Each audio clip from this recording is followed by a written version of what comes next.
रंपा टाजकी पे जो सबसे पहले आप लोग को पता होना चाहिए कि ये नजूल भूमि पर बना हुआ है। ठीक है, इस पर अवैध रूप से कुछ लोगों ने कब्जा कर रखा था। 8 तारीख को नजूल के जो संबंधित धारा है उसके तहत इस पर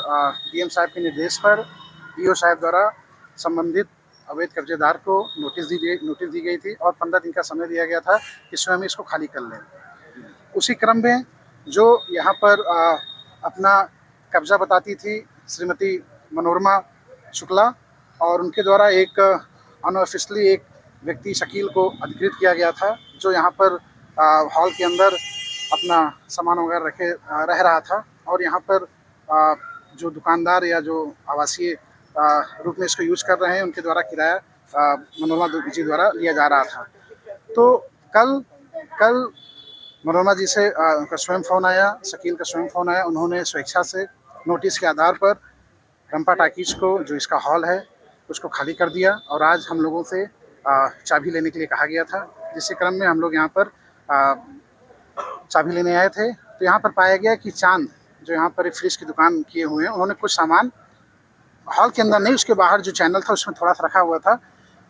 उनका सामान रखा हुआ था, शायद उनको जानकारी नहीं रही होगी। तो उनसे बात हुई, वो इस समय उनकी माता जी की तबीयत खराब है, लखनऊ में थे, तो उन्होंने अपने कर्मचारी को यहाँ पर भेजकर, जिस पे उन्होंने अभी साइन भी किया है, स्वेच्छा से अपना फ्रिज का सामान सारा उठा लिया है और अब रंपा हॉल जो है वो खाली हो चुका है। अभी हम लोग यहाँ पर, यह नजूल की संपत्ति है और इस पर किसी भी तरीके कोई अब कब्जा ना करे या दंडनीय अपराध होगा, नियमानुसार आवश्यक कार्रवाई होगी। इसका बोर्ड भी लगने जा रहा है आगे से डीएम सर। साथ ही साथ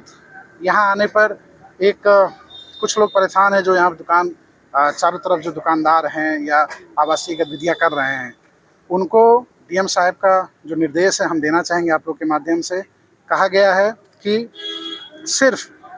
इस रंपा टाकीज का जो हॉल है उसको हम लोगों ने अपने नियंत्रण में लिया है और जो दुकानदार का काम कर रहे हैं या आवासीय गतिविधियों में है उनको किसी भी प्रकार का कोई भी कब्जा या उनको हटाने का कार्य जिला प्रशासन द्वारा नहीं किया जाएगा। सिर्फ इस हॉल को डीएम साहब के द्वारा प्रस्ताव करके या तो लाइब्रेरी या म्यूजियम के रूप में इसको हम लोग विकसित करेंगे। सीतापुर का अपना नाम होगा और एक